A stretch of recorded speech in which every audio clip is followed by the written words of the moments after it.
Cristo chamando, chama por ti e por mim. Graças a Deus, estamos juntos nesta belíssima manhã de quinta-feira, hoje 6 de setembro. Hoje comemora-se o dia do barbeiro ou do cabeleireiro e também dia do alfaiate. Parabenizamos a todos esses profissionais. Estamos em plena Semana da Pátria. E como nós estamos às vésperas do dia 7 de setembro, estaremos hoje trazendo cada dia o reverendo Jeremias falando sobre o cristão e a política. Estamos às vésperas de uma eleição, quando vamos escolher os nossos representantes, de presidente a governador, deputados, senadores, e eu acredito que essa é uma hora de muita responsabilidade para todo cidadão brasileiro. Porquanto, que você medite, que você reflita nesta manhã, no cada dia, sobre o cristão e a política.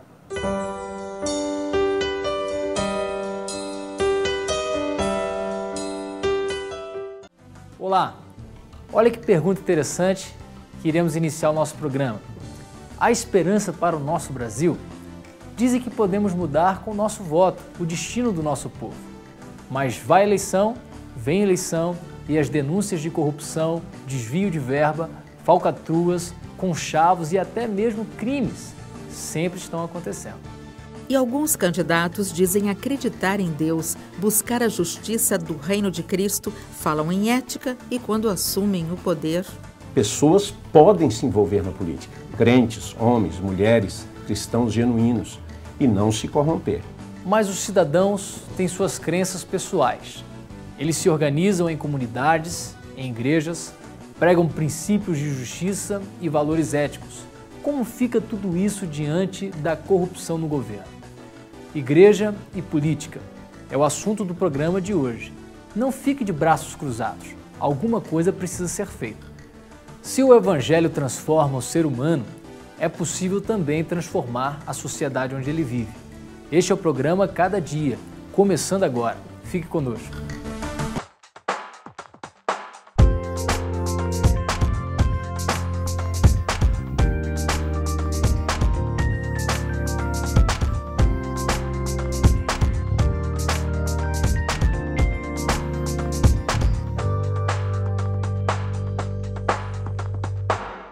Você tem esperanças para esse nosso mundo moderno? Tem esperanças no futuro do Brasil, do destino da sua cidade, na proposta de alguns candidatos? Mudando o governo, vamos ter uma aplicação mais séria dos recursos públicos? Vamos ter mais empregos, menos miséria e um combate sério da corrupção? Não se deixe levar por qualquer propaganda enganosa. A mudança ou a manutenção do governo não resolvem por si só os problemas graves da nossa gente, das nossas cidades, do nosso país. E qual deve ser o papel da igreja diante da corrupção no governo? Tem que estar mais ativa, mais, muito. Dando exemplos, evitando corrupção também dentro dos meios dela, da estrutura dela, resgatando valores de moral, de decência, valores espirituais até, não é? Ela não tem que se meter em política, mas ela tem que ver principalmente o próximo. Para isso ela existe, né? Qualquer setor da nossa sociedade, qualquer que seja, deve se opor e se opor com veemência. Chega de corrupção, né? O principal é o ensinamento bíblico, né?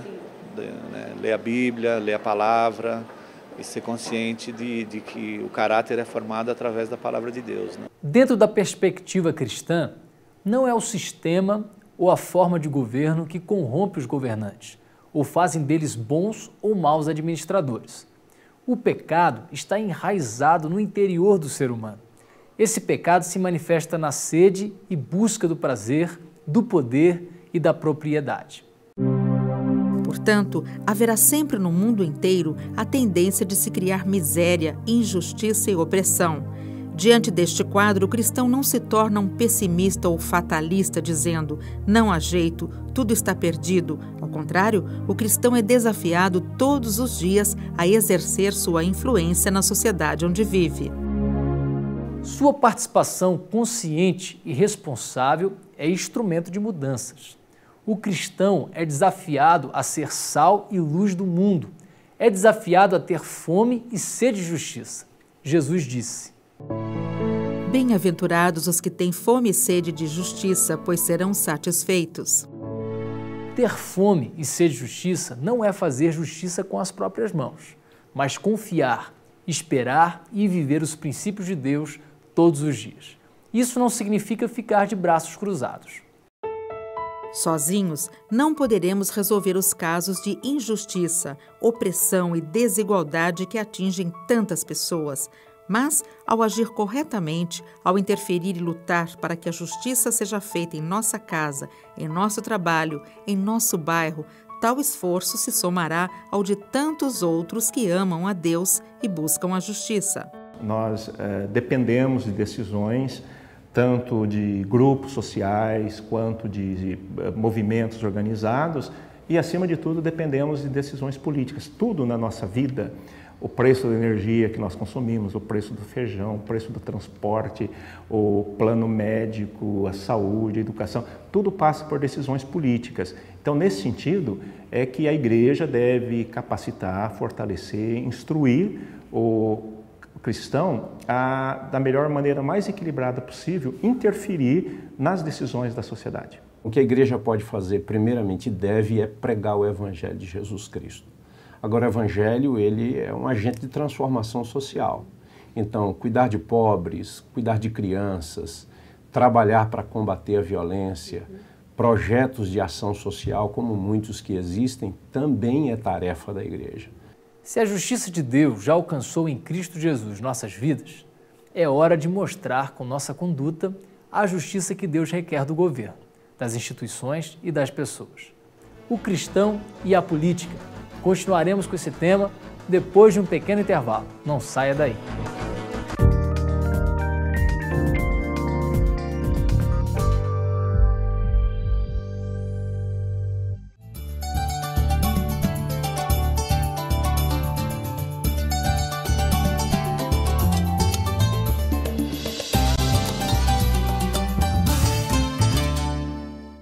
O cristão e a política. Este é o tema do programa Cada Dia de Hoje. Numa roda de amigos, qual é o assunto?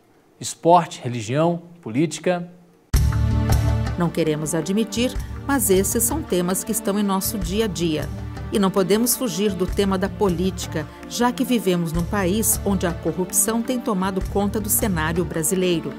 E nós, como cristãos, não podemos virar as costas para questões relevantes que assolam a nossa sociedade. O apóstolo Paulo, ao escrever aos cristãos de Roma, fala do papel das autoridades governamentais e a atitude dos cristãos para com o seu governo. Que todos obedeçam às autoridades, porque não existe nenhuma autoridade sem a permissão de Deus e as que existem fora colocadas por Ele. A família é uma instituição divina, não é? Mas também o Estado é uma instituição divina. As Escrituras, quando falam do Estado, diz que um magistrado é um ministro de Deus. Se um magistrado é um ministro de Deus, então a igreja não pode se furtar de entender que ela tem responsabilidades diante do poder constituído. Mas nenhuma instituição, nem indivíduo, nem a família e nem o Estado é supremo, é soberano. Deus é soberano. Paulo não está pregando uma obediência cega às autoridades. Sempre que houver um conflito em relação à nossa lealdade a Deus, importa sempre obedecer a Deus do que aos homens. O apóstolo Paulo condena qualquer movimento de rebeldia contumaz contra o Estado ou contra as autoridades. Isto não significa que você tem de concordar com todas as ações do governo. Medidas injustas devem ser combatidas, soluções devem ser apresentadas e o caminho da paz e da ordem deve ser buscado. O cristão, seguindo o princípio de Deus, da paz, se posiciona contra qualquer tipo de terrorismo, intimidação social, opressão ou qualquer outra forma de violência. O cristão traz uma palavra de esperança, conforto e reconciliação. O cristão busca e se empenha pela paz. Deixo com vocês a paz, é a minha paz que eu lhes dou, não lhes dou a paz como o mundo a dá. Não fiquem aflitos, nem tenham medo. se o problema básico de qualquer sistema ou de qualquer estrutura é o próprio ser humano, cujo coração foi corrompido pelo pecado, o cristão é desafiado todos os dias a exercer sua influência na sociedade onde vive. Ele luta pelo avanço decisivo do Evangelho de Cristo. Esta vida de serviço se manifesta no socorro aos pobres e necessitados e na remoção das condições injustas que causam qualquer sofrimento. O cristão aceita o desafio, não foge das responsabilidades sociais. Você é sacerdote de Deus nesse mundo de trevas, ou seja, a ponte de ligação entre Deus e os seres humanos. Não cruze os braços. Os dois são pastores, com pouco mais de 30 anos de formação. Gesiel representa a Igreja Presbiteriana. Além de pastor, ele é filósofo e dá aulas de ética, lógica e filosofia para o curso de teologia. Fora da vida acadêmica, ele se dedica ao trabalho social na Prefeitura de Campinas. A política faz parte da vida do pastor, que já foi candidato e há 15 anos é filiado a um partido político. Seja na esfera política ou qualquer outra área da vida, o cristão deve se pautar pelos princípios que a palavra de Deus coloca. E é possível também estar, inclusive, na política partidária e continuar se pautando pelos princípios cristãos. Do outro lado está o pastor Edson, formado pelo Seminário Presbiteriano do Sul. Ele já esteve à frente de igrejas presbiterianas em Cuiabá, Belo Horizonte e há 1 ano faz parte do time de pastores da Nazareno, igreja com cerca de 8.000 membros. Apesar de sempre abrir espaço para os políticos cristãos, o Edson nunca se envolveu com política partidária, mas acha importante a participação dos cristãos neste meio. E mesmo diante de tanta corrupção, assim como Gesiel, ele acredita que aquele que mantém os seus valores éticos, morais e espirituais consegue sim fazer a diferença. Quando a gente olha para as Escrituras, a gente encontra um homem da envergadura de Daniel. Daniel era profeta, servo de Deus e trabalhou na corte, sem se corromper. Evidentemente que para um homem ou uma mulher se envolver na vida política hoje, particularmente no Brasil, com tanta negociata, com tanta corrupção, há um preço a pagar. Mas o cristão é sal, segundo Jesus, é luz, e essas metáforas falam de influência.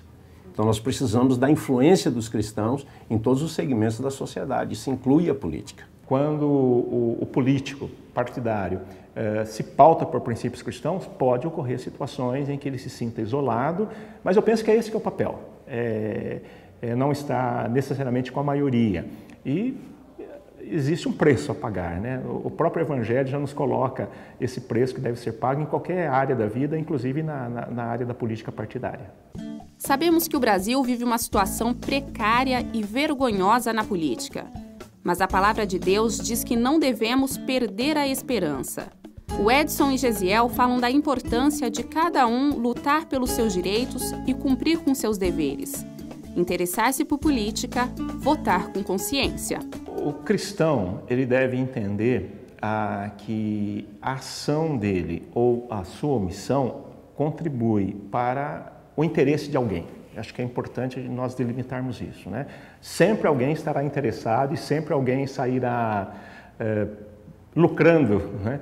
Ou tendo seus interesses em consideração por conta da minha ação, da minha omissão. Então, é papel do cristão, e a igreja deve subsidiar o cristão nisso, a tratar de assuntos que envolvem decisões na esfera governamental, né? Tanto executivo quanto legislativo, e também no judiciário. Existem muitas leis no judiciário que estão em tramitação, que é importante a igreja discutir, pautar o cristão, ensinar, orientar, para que esse cristão, de uma ou de outra maneira, possa contribuir. O cristão é um ser responsável. Ele precisa saber em quem vota e por que ele vota. Não é a troco de um favor de um político que você vai encontrar dignidade. Então, a dignidade está em você ser você e em você votar com responsabilidade, em você escolher o melhor possível e dar prosseguimento nisso, acompanhando os atos desse que foi eleito. Eleger evangélicos não vai resolver o nosso problema. a Guatemala, a Zâmbia já tiveram políticos evangélicos e o resultado foi muito ruim. O que o Brasil precisa é de Deus, não é de políticos evangélicos. Deus é a resposta para a necessidade do país.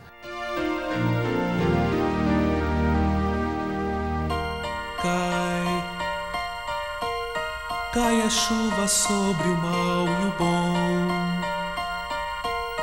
Nasce o sol e nem faz distinção. Assim é a graça do eterno Deus, derramada sobre os filhos seus, e só alguns se lembram de agradecer, pois só alguns assim conseguem compreender.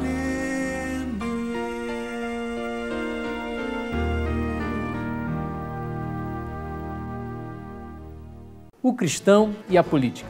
Queremos continuar com este tema com uma mensagem especial para você com o reverendo Jeremias Pereira, depois de um breve intervalo. Não saia daí.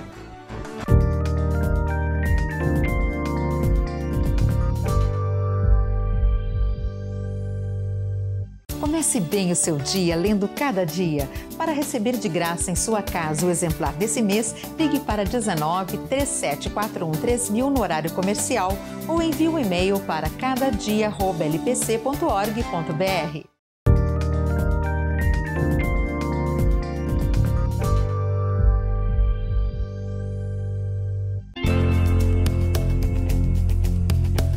Olá, como vai você? Sua família vai bem? Eu espero que o Eterno, e oro para que Ele derrame paz, alegria, bons relacionamentos, temor do Senhor, aqueles abraços gostosos que faz a família da gente ser assim tão especial, aqueles beijos carinhosos de reconciliação entre pai e filho, beijos apaixonados entre marido e mulher, que assim sua casa também tenha aquele momento de adoração e de oração e que Jesus seja glorificado. Amém? Nossa conversa de hoje é sobre um assunto tenso. O cristão e a política. Ih, você já pôs a mão na cabeça, hein? Nem me fale nisso. Política só corrupto, ladrão, ganancioso, gente safada. Não é assim? Quando fala de política, a gente tem que entender melhor. Crente que é crente não mexe com política. Não, peraí. Devagar, gente boa. Porque a política significa a arte de governar bem. Todo cidadão é um cidadão político, é verdade. Veja, se você é um cristão, você vai orar pelos governantes do seu país, certo? Se você é um cristão, você não pode ficar alheio ao que se decide, ao que se realiza na educação, na cultura, na saúde, na economia do país. Você sabe que quando as leis são feitas, os impostos são aprovados, sai do bolso de quem? Isso mesmo, do bolso seu e meu. Então, nós não podemos dizer que quem é cristão não mexe com política. Mexe com política. Um cristão pode se candidatar para ser um prefeito, um governador, um senador, um vereador, um deputado federal, um deputado estadual? Claro! A profissão ou um desses cargos é tão legítimo. Presidente de uma organização do terceiro setor, presidente de uma associação que cuida de crianças, presidente de um ministério na sua igreja, pastor presidente de alguma igreja ou alguma área que você exerce, o chefe lá no seu setor que cuida da limpeza, que cuida da filmagem. Política é a arte de governar bem para fazer bem ao povo que está debaixo da sua liderança. O fato de que existe gente corrupta, gente desonesta, o que muitas vezes macula a política é a ganância. A ganância, o sujeito não quer pegar o dinheiro para o bem público, ele quer pegar o dinheiro para o bem dele e da família dele. Por isso que o nepotismo, o que é nepotismo? É quando a pessoa vai colocando os parentes dele em tudo quanto é função, para que o dinheiro fique só ali na família, ou para que só a família mande. Você sabe desses desmandos que tem aí, gerado por senadores, gerado por governadores e gerado por gente que está em posição política. Mas isso acontece até em igrejas, onde filhos são colocados como os sucessores quando não tem o chamado do Senhor. O nepotismo, muitas vezes, é complicado, até mesmo no ambiente de trabalho, onde trabalha muita gente da mesma família, aí fica aquele complôzinho ou complosão. Muitas vezes é prejudicial numa igreja. O pai é o líder, o vice-líder, o filho é do grupo da liderança, o genro também, o primo, o sobrinho, é só nós. Ter gente de fora sempre favorece, porque tem uma ideia diferente. Não é que as famílias não são importantes. Claro que as famílias são importantes. Lá na Bíblia foi Arão que foi chamado, o irmão de Moisés, para ajudar Moisés. Jesus chamou os irmãos André e Pedro. Jesus chamou os irmãos Tiago e João. A família sempre teve uma influência positiva a favor do reino de Deus. A coisa complica quando a família quer tomar conta de tudo e dizer aqui é nós. Aí eles querem, como políticos, ser só a família deles os que recebem as concessões da TV, as concessões dos jornais, o dinheiro é só nosso, a ganância e a corrupção. O problema não é a política, é a politicagem. Mesmo você que trabalha, vamos dizer assim, você pensa assim, eu sou só um porteiro, eu só trabalho numa coisa simples, como é que eu vou fazer uma boa política? Claro que vai. Primeiro, você faz seu trabalho honestamente. Você faz o seu trabalho com justiça. Você faz o seu trabalho de tal maneira que honra o dinheiro que você recebe. Todo cristão tem a responsabilidade de ser bom político. Bom político é aquele que governa bem. Quer um exemplo bíblico disso? Vamos ler as Escrituras? Esther, capítulo 10, verso de número 3. O judeu Mardoqueu foi o segundo na hierarquia depois do rei Xerxes. Era homem importante entre os judeus e foi muito amado por eles, pois trabalhou para o bem do seu povo e promoveu o bem-estar de todos. Numa época em que Israel esteve no exílio da Babilônia, numa época em que os inimigos se levantaram para destruir Israel, Esther, a rainha, junto com seu tio Mardoqueu, se levantaram para defender a nação. Foi mostrada ao rei a conspiração que estava contra ele e contra os judeus. E o rei entendeu tudo aquilo, destituiu o persa Amã e estabeleceu no lugar dele o judeu Mardoqueu. A Bíblia encerra o livro de Esther dizendo que ele fez bem a todos. Ele fez bem ao seu povo. Ele procurou a prosperidade de todos. Ele procurou melhorar a vida de todos. Ele não se corrompeu, nem usou a posição dele para beneficiar a ele. É claro que todo mundo que tem uma posição de progresso, de liderança, vai ter seus benefícios. Às vezes, acontece assim. Uma pessoa, uma empregada doméstica, trabalha com a família crente. Nem tem um colchão direito para os filhos, nem tem sua casa própria, não tem nada, trabalha com aquela família ano após ano. A família troca de carro todo ano, a família já comprou casa na praia, a família viaja para o exterior, mas a família nunca se preocupou em ajudar aquela sua funcionária de anos a ter sua casa própria, a ter uma melhor condição para seus filhos e de ter uma melhor condição para ela mesma. É claro, ela não vai ter o que o patrão e a patroa dela têm, mas é impiedade se você tem alguém assim que trabalha com você e você nunca se preocupou em ajudá-la. Isso é ganância, o princípio da antipolítica. Política é governar bem, é fazer o bem a seu próximo, para que dentro daquilo que você pode, você ajude o seu próximo a melhorar. Quando a gente pensa diante de uma nação, a força que a gente tem é o voto.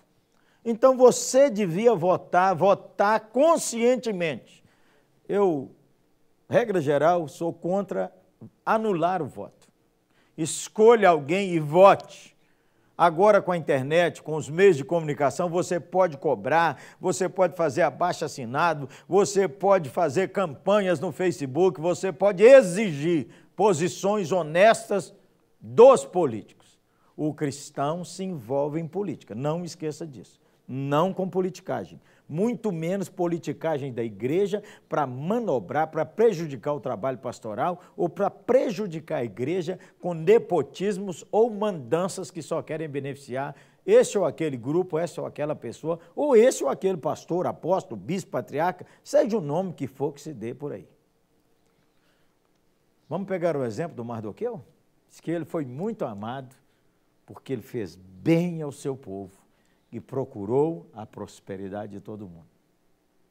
Ore pela prosperidade do Brasil. Busque a prosperidade da sua casa, mas busque para que os que estão ao seu redor, debaixo da sua liderança, possam também progredir. Somos cidadãos. Cidadãos não podem enfiar a cabeça para baixo, fechar os olhos e dizer, eu não tenho nada com isso. Tem muito a ver com isso. Você pode começar orando, pedindo que o temor de Deus venha sobre a nação, pedindo que o temor de Deus venha sobre onde você trabalha e sendo você mesmo um bom político, aquele que governa bem e que procura o bem-estar dos outros. Tenso? Às vezes muito tenso. Há muita corrupção? Tristemente temos que afirmar. Mas nós vamos orar e pedir ao Senhor um tempo novo para o nosso Brasil, para as nossas igrejas, para as nossas próprias vidas. Vamos orar? Ô Senhor, primeiro nós queremos pedir perdão pela corrupção, pela ganância, pelo nepotismo mal intencionado que tantas vezes tem procurado apenas ganância e favorecimento pessoal e da própria família sem lembrar de mais ninguém. Que o Senhor nos perdoe, perdoe a nossa nação, perdoe nossa conduta, às vezes, até mesmo dentro da igreja. Senhor, transforma o nosso coração.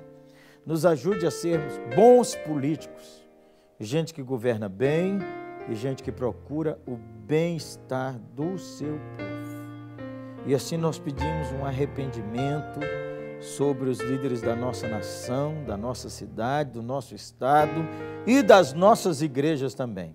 A começar de nós, transforme a nossa vida, em nome de Jesus. Amém e amém. Então, gente boa, estamos juntos aqui no Cada Dia, hein? Você podia dar um alô para nós, ó, 0800, ou escrever no nosso site. Você sabe, né? Uma palavra de retorno sempre é muito abençoadora. Esperamos nos reencontrarmos no próximo programa, se Deus assim nos permitir.